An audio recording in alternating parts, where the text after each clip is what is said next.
I recently visited Cologne, and honestly, I didn't go in with huge expectations. It was meant to be just a quick stop between cities. Grab a coffee, stretch my legs, maybe see the big cathedral everyone talks about. But the moment I stepped out of the train station, everything shifted. You walk out and boom, the Cologne Cathedral is right there. Massive, dark, beautiful. It's like it was dropped out of the sky.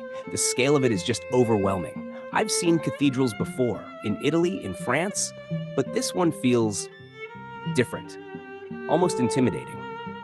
You look up and it's just spires and sculptures and details that seem impossible to have carved by hand. I found myself walking closer without even realizing it, just drawn in. I circled the outside first, taking my time. Every corner had something. Gargoyles, stone saints, little carvings tucked into places you wouldn't even see unless you stopped. And then I went inside. You'd think something so old and heavy would feel dark and cold, but it was the opposite. Light filtered through the stained glass windows in these deep reds and blues and golds, and everything just glowed. It wasn't just beautiful, it felt alive somehow. I stood there for a long time, not doing anything, just being. Now here's where it gets a little ambitious. I decided to climb the tower. I'd heard there were over 500 steps, but I figured, how bad could it be?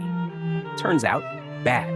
It's a tight spiral staircase, barely wide enough for two people, and you just keep going and going and going. Every time you think you're near the top, there's more.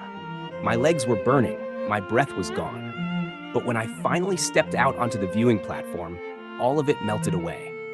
The view from up there is something else. You can see the entire city, rooftops in every direction, the Rhine River winding through like a silver ribbon, and the Hohenzollern Bridge stretching out below. That was my next stop, the Lovelock Bridge. You probably know the type. Couples bring a padlock, write their names or initials on it, lock it to the bridge, and throw away the key. But in Cologne, it's next level. This bridge has thousands of locks, maybe more, covering every bit of railing. Big ones, tiny ones, shiny new ones, rusted old ones. Some have names and hearts, others are just initials. I even saw one shaped like a guitar. And what surprised me most was how emotional it felt. I didn't bring a lock myself, maybe next time. But walking slowly across that bridge, you can feel the weight of so many little stories. Some joyful, some probably bittersweet. It's such a simple idea, but when you're standing there with the river beneath you and trains thundering by on the tracks above, it all feels pretty powerful. Cologne itself kind of crept up on me. It's not trying too hard to impress, and maybe that's what makes it so charming. After the bridge, I wandered into the old town. Narrow cobblestone streets, colorful buildings with wooden shutters, and little beer halls tucked into corners. There's history here, but also a playfulness. I passed by a street performer playing the violin under a painted archway, and a group of kids chasing pigeons around the square. Everything felt so alive.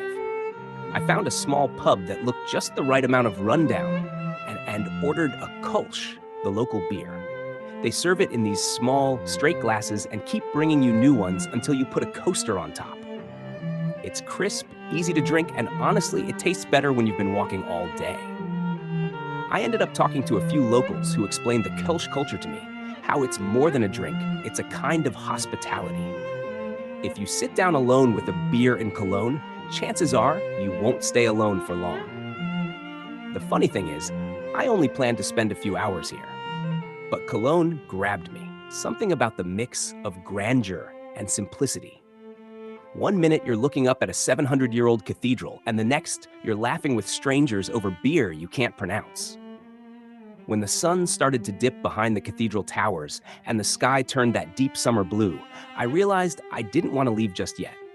So I walked back across the bridge one more time, slower this time, and watched as the city lit up.